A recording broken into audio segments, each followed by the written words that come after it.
2023 수능 대비 수라 시작하겠습니다. 이 작품은 가족이 뿔뿔이 헤어져야 했던 1930년대 우리 민족의 비극적 현실을 거미 새끼와 큰 거미, 그리고 무척 작은 새끼 거미가 서로 헤어지게 된 상황에 빗대고 있습니다. 거미 가족이 헤어지는 상황을 통해 가족 공동체가 해체되는 우리의 현실을 표현하고 있는 것입니다. 이렇게 한 가족이 함께 지내지 못하는 눈물겨운 상황을 하늘에서 쫓겨난 사람들의 세계, 눈뜨고 볼 수 없을 만큼 끔찍하게 흩어져 있는 현장이란 뜻의 수라 혹은 아수라라고 이야기하고 있습니다. 본시의 주제는 해체된 가족 공동체의 비극과 가족에 대한 그리움 되겠습니다. 시상의 전개 방식 확인하겠습니다. 시적 대상을 의인화하여 표현하고 있습니다. 연이 거듭될수록 화자의 정서적 반응이 점층적으로 심화되고 있습니다. 시적 대상에 대한 묘사와 진술이 연이 거듭될수록 상세화되고 있습니다. 거미를 문 밖으로 버리는 화자의 반복된 행동을 통해 시상이 전개되고 있습니다. 우의적인 대상을 통해 인간의 삶의 처한 현실을 우회적으로 보여주고 있습니다. 수라의 의미는 끊임없이 싸움이 일어나 고통이 지속되는 세계를 비유적으로 이르는 말입니다. 거미 가족의 비극적인 상황은 외적 요인으로 인해 이산의 아픔을 겪는다는 것이고, 창작 당시 민족의 현실은 1930년대 일제 강점하에서 가족 공동체가 해체되고 있는 상황으로 볼 수 있습니다. 수라는 거미 가족의 모습을 통해 가족 공동체가 해체되는 시대 상황을 우회적으로 표현한 것으로 볼 수 있습니다.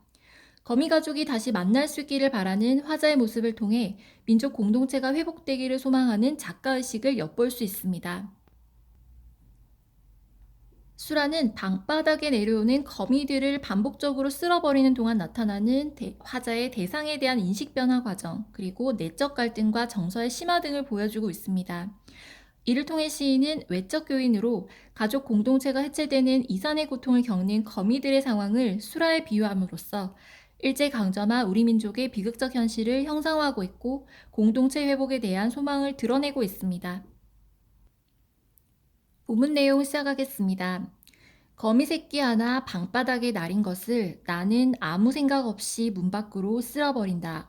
차디찬 밤이다. 자, 가족 공동체가 해체된 현실을 방바닥에 비유하고 있습니다.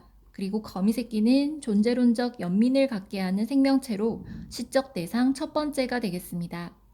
아무 생각이 없다라는 것은 화자의 정서고요. 무심함을 나타내고 있습니다. 버린다라고 하는 현재형의 시제를 활용하고 있습니다. 자, 쓸어버림과 밤의 상황은 행위의 무정함과 사건의 비극성을 암시하고 있습니다. 거미 새끼 한 마리를 문 밖으로 쓸어버린다라는 것은 화자의 무심함을 강조하고 있는 행위 되겠습니다. 자, 지금까지의 내용은 거미 새끼를 문 밖에 버렸다라는 내용으로 마무리할 수 있습니다. 언제인가 새끼 거미 쓸려나간 곳에 큰 거미가 왔다. 나는 가슴이 짜릿한다. 자, 가슴이 짜릿하다라는 표현은 화자의 정서 두 번째입니다. 화자의 심리 변화가 일어났다라는 것인데요.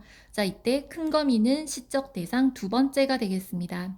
나는 또 큰 거미를 쓸어 문 밖으로 버리며, 자, 화자의 행위입니다. 찬 밖이라도 새끼 있는 대로 가라고 하며 서러워한다. 자, 이 행위에는 연민과 자비와 동정이 담겨 있습니다. 새끼 있는 대로 가라고 하며 라는 구절은 시적 대상 1과 시적 대상 2를 가족 관계로 생각한다라는 것이죠.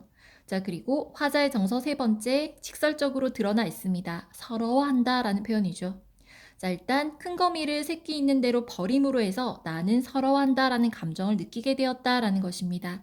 자, 지금까지의 내용은 큰 거미를 새끼 있는 곳으로 버렸다라는 내용 되겠습니다.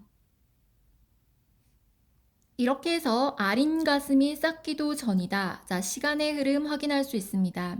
어디서 좁쌀만한 알에서 가재에 깨인 듯한 발이 채 서지도 못한 무척 작은 새끼 거미가 이번엔 큰 거미 없어진 곳으로 와서 아물거린다. 자, 이렇게 발이 채 서지도 못했다라는 표현을 통해서 거미의 연약한 모습이 제시가 되어 있고요. 그리고 대상에 대한 연민을 불러일으키는 부분 되겠습니다. 자, 그리고 작은 새끼 거미는 앞서 말씀드린 시적 대상 세 번째 되겠습니다. 나는 가슴이 메이는 듯하다. 자, 시적 화자가 표면적으로 드러나 있습니다. 그리고 가슴이 메이는 듯하다라는 구절은 화자의 정서 네 번째 되겠습니다. 내 손에 오르기라도 하라고 나는 손을 내밀었으나 분명히 울고불고할 이 작은 것은 나를 무서워하며 달아나 버렸다. 자, 그러므로 해서 나는 더욱 서러워졌다라고 이야기합니다. 자, 서럽게 한다라는 구절을 통해서 화자의 정서 다섯 번째 확인할 수 있습니다. 나는 이 작은 것을 고이 부드러운 종이에 받아 또 문 밖으로 버리며 이것의 엄마와 누나나 형이 가까이 이것에 걱정을 하며 있다가 쉬 만나기나 했으면 좋으련만 하고 슬퍼한다. 다시 본문으로 올라가겠습니다. 부드러운 종이는 어린 거미에게 해줄 수 있는 나의 작은 배려 되겠습니다. 문 밖은 춥고 어두운 곳이기는 하지만 가족 공동체가 실현되는 공간으로 이해하시면 되겠습니다. 이산의 아픔을 겪은 가족들의 재회가 가능한 곳이죠. 자, 본문에 제시된 엄마나 누나나 형 같은 경우는 시적 대상을 가족 관계라고 여기고 있다라는 것이며 의인법 적용되었습니다. 쉬 만나기나 했으면 좋으련만이란 구절에서는 가족 공동체의 회복을 소망한다는 것 확인할 수 있고요. 자, 슬퍼한다라는 구절에서 화자의 정서 여섯 번째 확인할 수 있습니다. 자, 본문에서는 아주 작은 거미 새끼를 문 밖에 버리는 것으로 굉장히 슬퍼하고 있는 화자의 모습 확인할 수 있습니다. 1930년대 사회상 확인하겠습니다. 3.1운동 이후 일제 문화 정치는 식민체제를 더욱 공고하게 하는 결과를 초래하였습니다. 일제의 식민지 수탈 정책을 우리 민족의 삶을 더욱 피폐하게 하였으며 마침내 고향을 떠나 중국이나 일본으로 유랑하는 민중들이 생겨나게 되었고 갈수록 그 인원이 더욱 늘어났다라고 합니다. 자, 이 시의 제목을 수라로 붙인 이유를 확인해 보겠습니다. 이 시는 거미에 대한 화자의 반복된 행위와 그에 따른 감정 변화의 양상을 통해 급속도로 가족 공동체가 붕괴되어 가던 1930년대 후반의 민족적 현실을 그려내고 있습니다. 시인은 아름답고 풍요로운 가족 공동체가 깨진 참담한 현실을 격심한 혼돈을 연상시키는 수라라는 제목을 통해 잘 드러내고 있습니다. 자, 지금까지 2023 수능 대비 수라 확인하였습니다.